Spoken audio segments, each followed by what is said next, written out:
Hi everyone. In today's tutorial, we will show you how to edit an Excel file in Google Drive. If you want to work on Excel spreadsheets online without installing Microsoft Excel, this tutorial is for you. Now, on your Google Drive dashboard, let's say we want to edit an Excel file.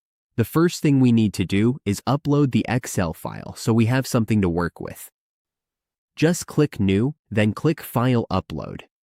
A window will appear so you can choose your file. Select the Excel file you want to use. Here, we have a sample Excel file, and we just need to upload it. Give it a moment to load.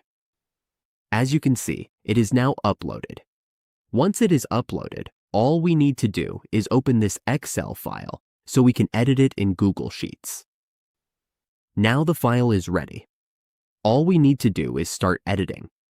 We can make changes like updating the text or any details in the spreadsheet. Once we are done, simply click Save, or the changes will be saved automatically to Google Drive. This is how we can upload, open, and edit Excel files directly in Google Drive using Google Sheets. It is a simple way to make edits and keep our spreadsheets accessible from anywhere.